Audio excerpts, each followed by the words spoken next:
Hello, everyone. My name is Nathan Bird, founder of the Founders Odyssey podcast, and I'm excited to be able to get into this next episode with David Nunez.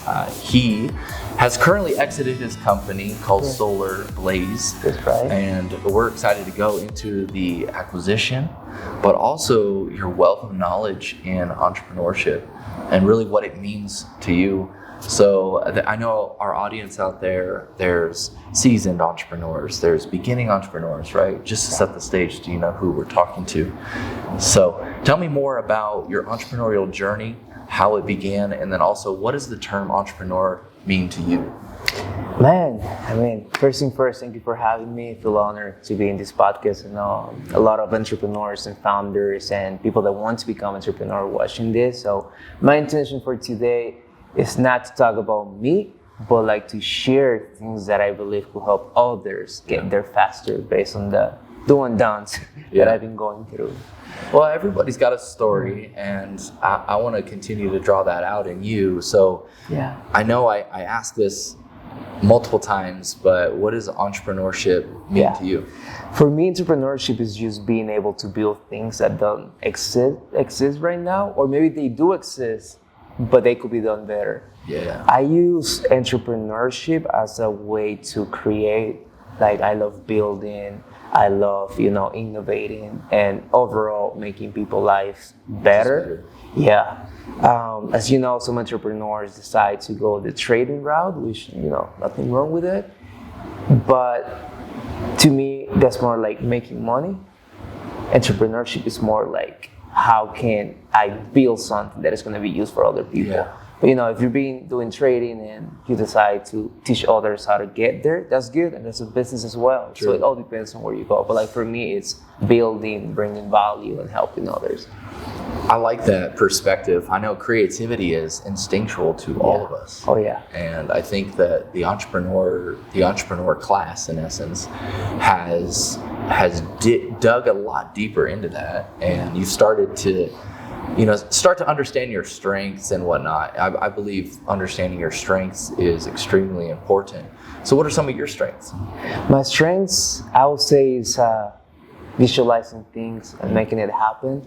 Like, I remember as a kid, I just realized this a few months ago, like as a kid in school, like I was in 5th grade, 6th grade, I used to play this game called Habbo Hotel. I don't know if you're familiar with that, but it was like a virtual game where you'll go and you can build like your own rooms and businesses. And I remember during boring classes, I'll be just like daydreaming, like this is how I'm gonna do business, this is how I'm gonna hire people, this is how I'm gonna pay them. So I was always fascinated by that.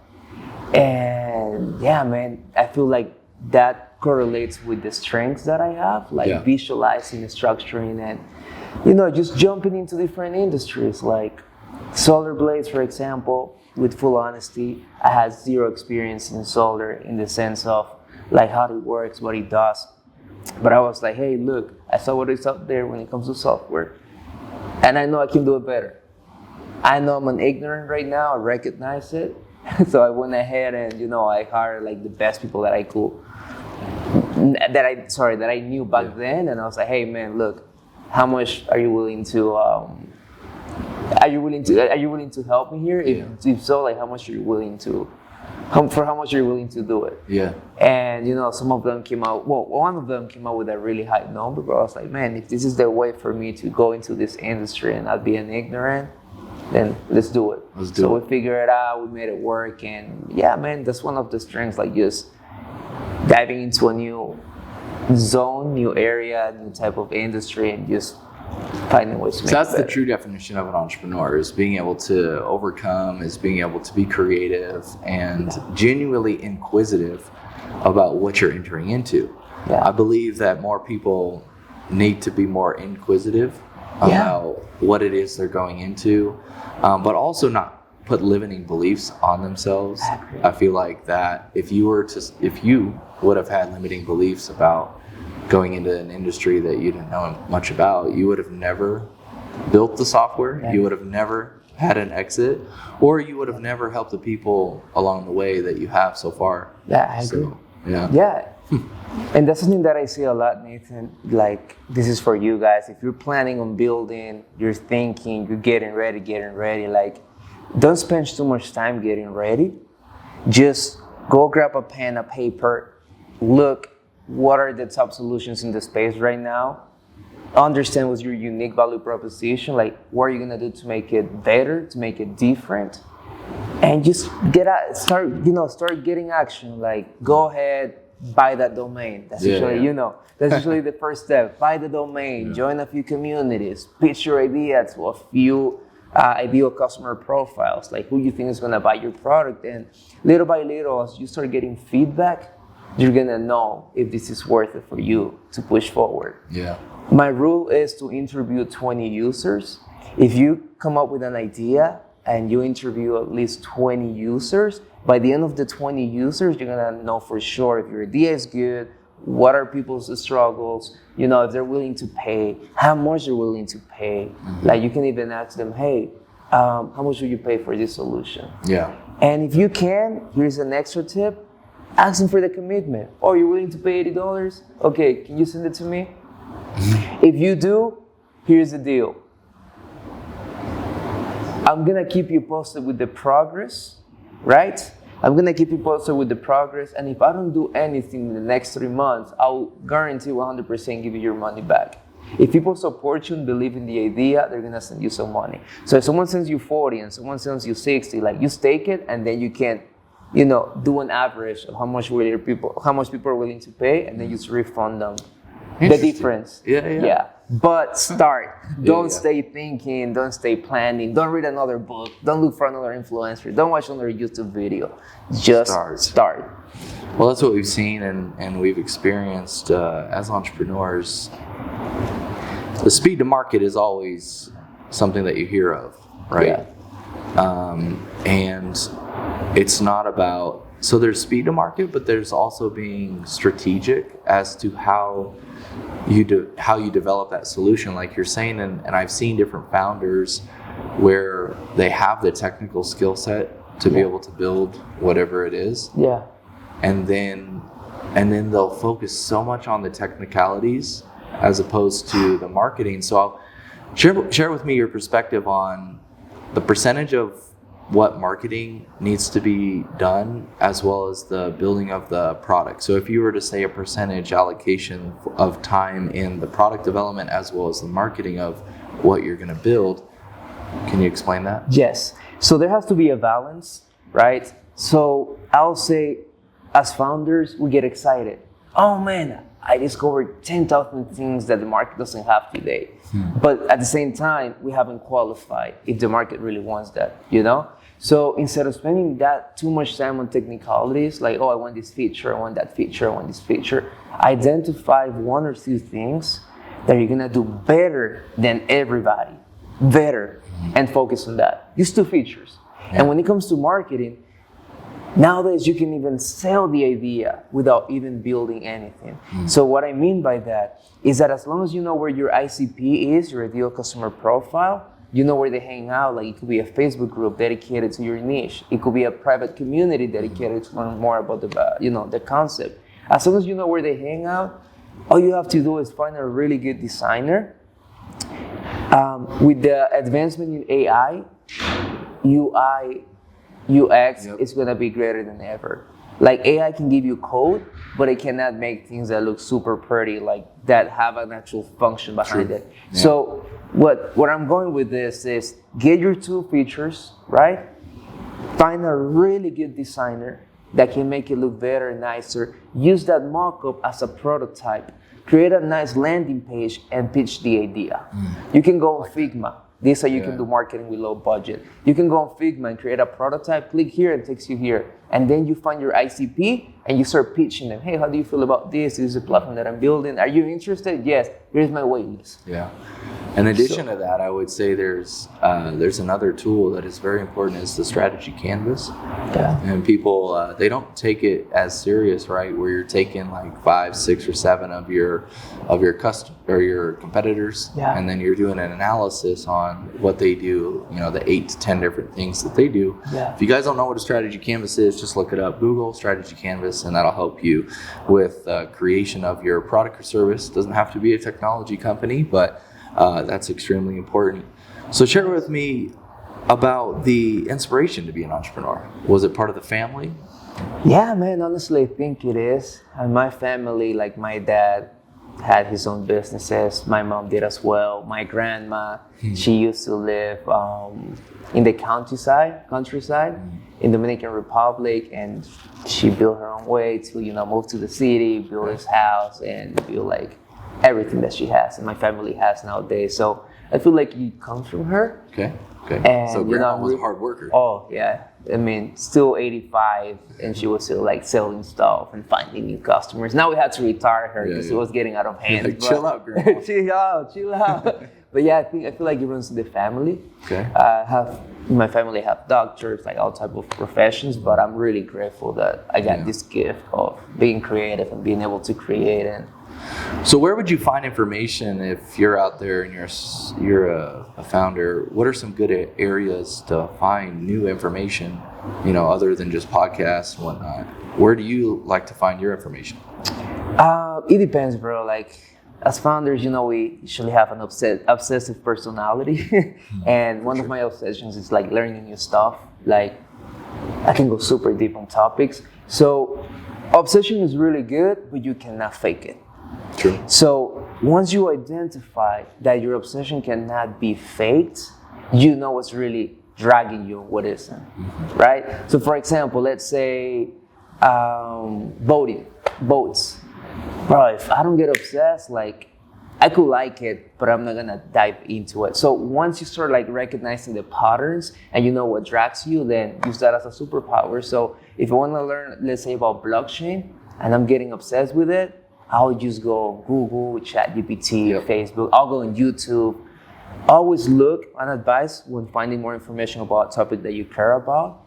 Find communities. And if it's a paid community, even better. Because what you want to do is you want to go from 0 to at least 80 as fast as possible and find a higher quality of content that you can.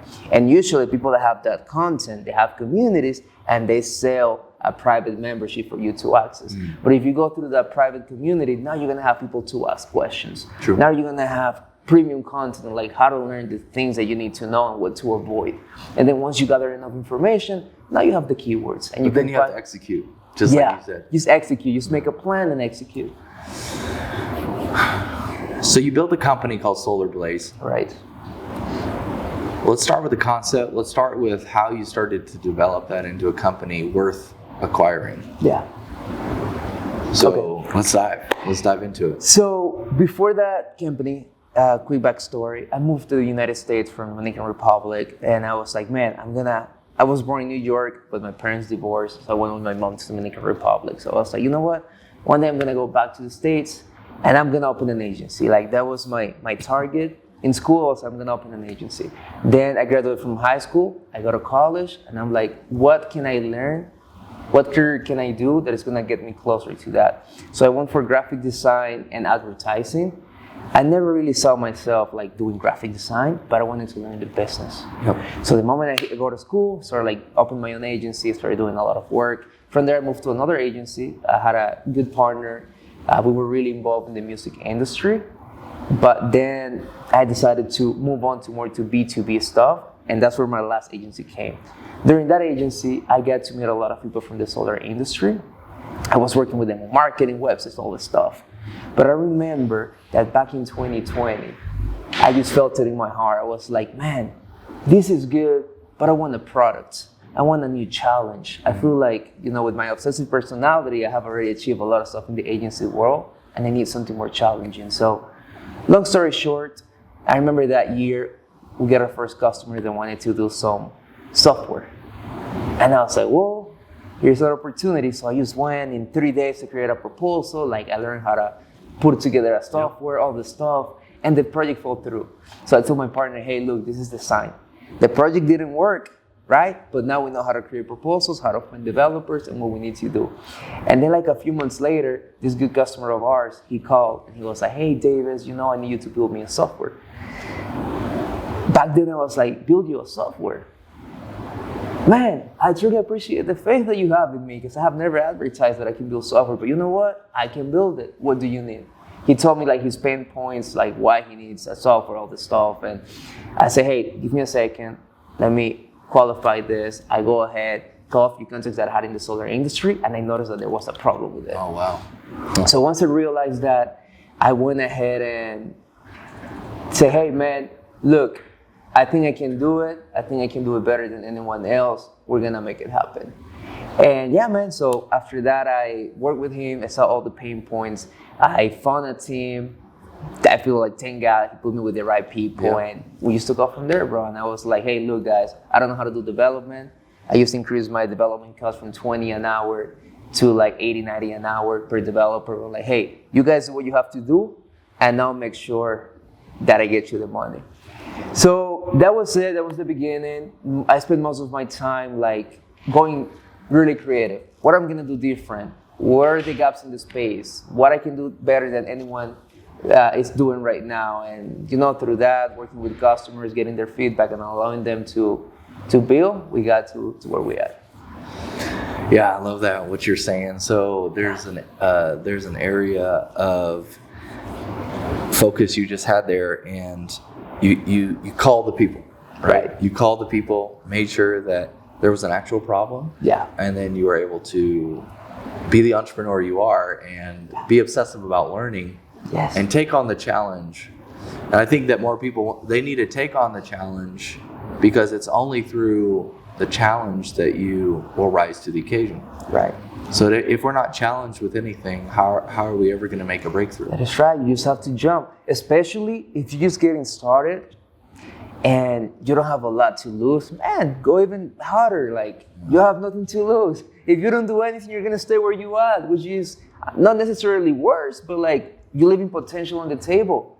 So just jump, find the people, find things that you believe you can do better. Confidence is key. And I'm going to tell you something. At first, I was a little bit like, I don't want to call it imposter syndrome. Yes. 100%. Like, it was a little bit intimidating, because I was talking to people that were like in the industry for decades. Yeah. They knew like, I know they knew like I was new, but hey, you just gotta be humble. Be like, hey man, look, I'm learning. Please, help me get there faster. I'm willing to pay you if I have to. But like, get started. As long as you know that you can do it better, that's all you need. And if you have the time and you have nothing to lose, take over. The world is yours. I like the term hungry but humble. Hungry and humble, Hungry and humble. And that will serve you greatly, in many, many years. And, as soon as you think you have it all, then you don't. You don't. Because you also realize that there are people out there that have more than you. So. And not only that, Nathan, one thing that I learned in the process, so my SAAS, it went 0 to 100 in an uncommon way. Like, I fully acknowledge it. Like, we were bootstrapped. We were closing to the biggest names in the industry. Like, everything was magical. But something that I learned in the process that I had to like keep myself in check was that when there is fast success, the ego just loves it. Yeah. And if you let that happen, then you can let the success get to your head. And that's when the problem starts happening. So if you decide to build a software and or a project and you take off, just keep yourself humble and hungry. Because the moment that you start feeling like you know it all, is the moment that you're going to start blocking yourself from new knowledge. It's the moment that you're going to start changing your attitude, and that's not going to take you anywhere. So how'd you get to a position where you were about to, and you're ready to sell the software? Because you've taken now, you went from idea to inception to problem solving, to now you've started to close some of these big industry leaders, you know what I mean? But now you're like, okay, well, should we sell? Or did you have somebody that reached out to you? So I'm going to keep it real, okay? When we sold the company, I wasn't even planning on selling. The first few customers that we had, we were closing contracts close to 6 figures at first, and then it was all 6 figures. But I didn't see it as a cash cow. I saw it as an opportunity, leverage that I can use to build better. So I didn't even take profit. Like I was closing contracts worth $300,000, and I was just taking maybe 15K because I was just getting married. I wanted to make sure I have some savings, but everything else right back into the business. So what that allowed me to do as a bootstrap founder with my co-founder was to build a good software that was focused on bringing a good solution to the market versus just taking profit. And then about 2.5 years after inception, we started getting people coming to us. It was like a crazy week. We had 3 companies reaching out at the same time that wanted to buy us. And one of those companies was the company that when I created this business, I was like, you know what? I'm gonna sell it to them. Like I built this business backwards. I was like, I'm gonna sell it to them. This is gonna be my exit.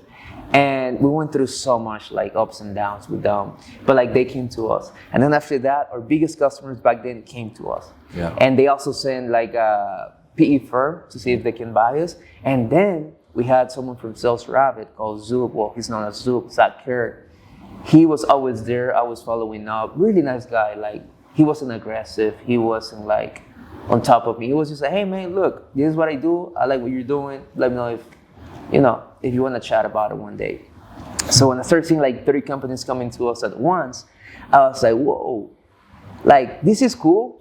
Like who doesn't want a liquidity event, right? Yeah. But at the same time, we are just hitting 7 figures, bootstrap, 90% profitable, like no debt. Like this is the dream, right? Mm-hmm. But then I was like, you know what? Let's see where we can go. Let's see how far we can get. Let's see what evaluations we can get. And man, everything started flowing. I really like the people at Sales Rabbit. I actually prayed about it. Like, don't think you're self-made. That's bullshit. Like, no one is self-made. You need people, and you need God. You need faith. And I started praying about it. I was like, God, like, what should I do? And everything with Sales Rabbit was so smooth. Like they're good people. I like their culture. I like how they do business. I just felt like they were doing it right. They didn't try me once during legal agreements. Like even my attorneys were like, these are good people. And man, through conversations, I went from I'm not gonna sell to all right, let's build together. Yeah. And we sold it to them. So it was little question about the different companies that were reaching out to you. How did you strategize to try to get the best pricing, or did they offer, or how did that interaction go? Right. So one company offers this, another company offers this that may be a little bit higher, but did you try to strategically pin them against each other to then raise the valuation? So yes and no. Yes, it was good for us because now we have 3 companies that want to buy us, right? And they know it. Yeah. Like I'm making sure they know like this is what's happening, because the moment you enter into an LOI, letter of intent, sometimes they ask you to not engage with other companies, and it has a price. Because if the deal falls through, doesn't go through, it fails, then you're also risking the opportunity of getting acquired with another company. You're putting out all the work, the money, the legal work, all the stuff. So I just went back to the basics, and I was like, okay, the first company, if we sell to them, which was like our biggest customer, we're gonna be 100% in this industry, which is cool.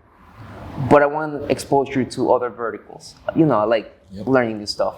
Then the other company, the one that I wanted to initially sell to, they had billions of dollars, like in a recent raise. So I knew they could pay the best price. But my experience with them wasn't the best. So I was like, man, I could make more money here, but am I gonna be happier? Is this gonna be a place where I'm gonna wake up every day feeling energized and ready to go? Yeah. Or is this gonna be a place where I'm gonna be like dragging myself and being like, oh man, I don't know. Like, why did I do this? I just want my money, And at that point, is it really worth it? And then I had Sales Rabbit, which had like a really cool mix of culture, of opportunities, of like verticals that were really well known in the space in different verticals. And I like the people, honestly. I like the people, and I felt like it was the right decision. So that's. Well, for you as the founder of a company, you've got to stay on with the company for X amount of time, right? Because there was a contractual agreement for you to help build. Right. How long was that? So I was incentivized to stay there for 3 years. Like we worked out a really good structure for me to for that to happen. I stayed there only for a year and a half. I know it was less than expected. Yeah. But few things happened, not with the campaign necessarily, more on my personal life, that made me realize that, hey, what I really enjoy is building. Like in that company, I will say I had a lot of room for growth and also like for independence. Yes. You know, I had like a good position, the greatest salary of my life so far in my entrepreneurial life. Everything was really well structured, which means I could go for vacation, not have to check Slack or emails or join meetings for sales. But man, after building my whole life, after being in, you know, just grinding from 0 to 100, like I just realized that's what I enjoyed. Yeah. And then now for the first time in my life, I had a little break where I didn't have to just do things mainly for the purpose of money. Then I was like, let me take a step back. Let me rebuild connections with my family, which, you know, I didn't really build for years because I was so focused, and I was like, let me take some time. Yeah.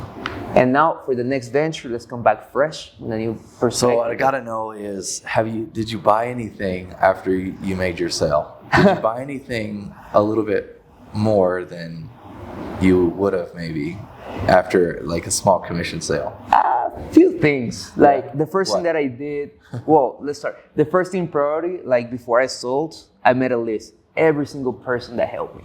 Every single person that got me to where I got. Like it could be like someone small from school, like the janitor. Yeah, anyone like that impact my life in a positive way got paid. And not pay like here's $1,000 or something like that, more like hey, here's a gift, here's a gratitude, like whatever I feel like they needed. So I started there. So my first purchase after the sale was a watch for my cousin. Because he was the one who helped me with my first big contract, like create the contract when I had no idea how to do it. Okay. So after I did all the stuff, then I started like investing. Yeah. I started like buying stuff that would retain value. Like for example, I bought a Jeep. The reason why I bought the Jeep is because it retains value, something that I can sell in the future for for less losses. And yeah, man, trips. I'll say like most of my money went to trips. Yeah, experiences. Things, yeah, a little bit, but I don't want to be too heavy. I want to be lighter. I don't want to be like owning 3,000 things that I don't need or care about, or I'm going to lose the joy for in a few weeks. A lot of wisdom here, guys. We're going to move on to what you're excited about here moving forward. I know that you have been enthralled a little bit about the blockchain technology. Yes. And how that's really going to disrupt and currently is disrupting the entire industry and the world. So share with us a little bit about your future endeavor here. Yeah. And then also, what are you starting to see that you're going to be able to bring a new solution to the world? Okay, so right now my new obsession, I've been into this space for a few years already. But after I left Sales Rabbit, I had more time to spend on things that I actually liked, but didn't have the time or resources to go deeper on. So when you think about crypto or blockchain, you think about Bitcoin, you think about Dogecoins, you think about like meme coins, and that's like gambling. Hey, I'm gonna put some money here, I'm gonna take some money out. But if you pay close attention, everything in this world is heading that way. There is a reason why Bitcoin just hit $90,000. There is a reason why all these technologies are growing up, and people think it's like a gamble, but it's not. We now have institutions putting billions of dollars into this, and it's not just for the money, it's for the technology. So if you pay attention to BlackRock, for example, BlackRock is creating a tokenization fund, which means that they're gonna take all of their properties and they're going to tokenize it and allow people to buy it in fractions. So that's going to change the whole game. You're gonna be able to buy a building, a house, whatever you want to buy in a matter of seconds, and then you sell it whenever you want. So if you go deeper, you're gonna be able to notice that the technology, the underlying technology behind the tokens and the blockchain is actually amazing. I'm gonna be able to send you millions of hundreds of whatever amount of money in a matter of seconds, instead of having to talk to my attorney, my banker, a check, fees, wait a few days. So this is a topic that has been dragging me a lot, and what I'm planning on building now, I found a gap in the DeFi. So DeFi, decentralized finance, is how the world is evolving. Like right now, I know you can get 3-4% APY on your savings if you go to a certain bank like Marcus by Goldman Sachs. They are an online bank that has really good rates, but like it's not your traditional bank like Wells Fargo, Bank of America, or Chase, right? So if you go there, you can get 4%, which in my opinion is good, right? It's safe, it's good, it's okay. But if you do it right in DeFi, you can make 10, 15, 20% APY. And the craziest thing is that most people don't know this. That's the craziest thing. And the reason behind that is because there is a process for you to get to DeFi. First, you probably buy Bitcoin or you buy Dogecoin or a meme coin. Then maybe you make some money of it, you get happy. Or maybe you lose some money, you get burned, you're out. Then you wait like a few years and you come back and give it another shot. So once you get serious and you learn about Bitcoin, what it does, Ethereum, and all this stuff, there's another layer that you have to go to get to DeFi, which is where you offer the liquidity, where you can, just provide your money to different pools for them to, do transactions, and they reward you with a cashback. I can go deeper on this, but I don't want to lose people. So the point is, for those investors that are putting their money into different pools and getting a yield, a return, there's not really a good technology that allows them to have a holistic overview of everything that is happening, how much money they have, what are their winning investments, what are their worst investments, what they can do to make it better, or like how much is going to be their growth. Like there's a lot of things that are important for you as an investor that you want to know, but because of lack of technology, you have to rely on Google Sheets, which can get the job done,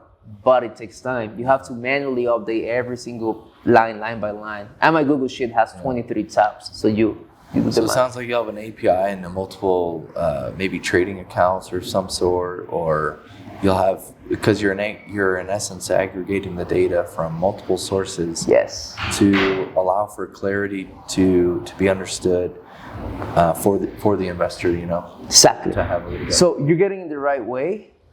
That's 100% like a good start point. I would love to go deeper. I just want to like put things together a little bit more. But guys, what I know for sure is that I'm gonna be able to do it better, and I'm not saying this like from a cocky standpoint. It's just like this is what we built for, baby. Like this is what I'm built for. This is what I built for, and this is what we're gonna do. And I found a few gaps that I'm willing to take the risk on just to make it better. Well, you've got chapter 2 here. Let's have you back on the podcast in about a year after $1 billion exit. Hey, man. After a year. No, but I just want to say thank you again for taking some time, sharing your wisdom, knowledge, and experience with our viewers out there. Is there any, kind of lasting words of wisdom that you would give to the founders out there? Okay, yeah. Number one, I'm gonna go back to the basics. Start. Don't overthink it. Don't keep procrastinating it. Just get started, and even if it's a little seed, start there. Number two, find communities. For SAAS, Nathan, there are lots of communities. If you want to learn how to create a software company from zero to hero, go on SAASTR.com. They have something called SAASTR University, SAASTR.com University. It's free, and it can help you through the whole process. That's what we did. That's how I learned about software and like how to scale the company. But I always look for communities. And number three, remember, you are your most important asset. Take care of your health, take care of yourself, take care of your family, and then business. Like, don't mix it up. Invest in yourself, in your education, getting better, networking. I wouldn't say like go networking with anyone. Be specific, because you only have so much time. So like Breakfast Balufta, for example, you're putting together a lot of entrepreneurs from different verticals. You go there, for sure you're gonna meet at least one person that is gonna help you. Yeah. Do that instead of going to like a meetup event about networking for professionals that doesn't have any niche, because you're gonna find a lot of people that are in the same boat and might not be able to bring you. Well, I read a post today about a gentleman who runs a very high performing network called the Genius Network, and he says, I don't spend any time on low ticket items, like low ticket offers. I can only do high ticket, because if I'm trying to put together the right people in the room, like that's where they want to be, and they'll spend the money to get it. 100%. And that's what I've realized too by hosting events and being around people. It's like a lot of free events, they don't yield the best results because, you know, it's like a needle in a haystack. Yeah. But when you start refining it, yes. What was your take on that? 100%. That's a freaking great point. Actually, I feel that what helped me get here was my investments on personal development. So, for example, back then, I don't know, you know Grant Cardone? Yeah. That was my guy. Like, now I like him, I respect him, but like back then he was like full sales mode. Like, this is how you sell, this is how you build a business, this is how you do that. And something that I realized is that the more money I spent on his events, the more high quality the networking. Because now, if you have someone also spending $20,000 to get there, that means that they also get the money. Yeah. And for them to get to that point, you know, they have to have something going on. True. So the quality of the networking is on a whole different level. And not only that, if you're also hanging out with entrepreneurs that are in that vibe, in that level and up, they're gonna help you. Yeah. We like to help other people. That's why we're doing this, right? We like to help other people. So you're gonna get better connections, you're gonna get deals. People like to do business with people that think alike. Yep. So if you're in a place where you can meet those people, it is going to pay off, and it always paid off for me. Well, it's like energy attracts, like energy. 100%. And, that's why we're sitting here today. Yes. I enjoyed 100%. Your energy. We spoke a little bit about kind of some of the past that you've had, and then also the future that you're wanting to step into. Yeah. And I was like, hey, man, let's get you on the podcast. So anyway, well, guys, thank you so much for watching today's episode. If you liked today's episode, make sure to subscribe to the YouTube channel, as well as comment below. In addition to that, we have our podcast found at thefoundersodyssey.com. And again, if you like this, share it with your entrepreneur friends as well as your investors. And we look forward to shooting another episode for you soon.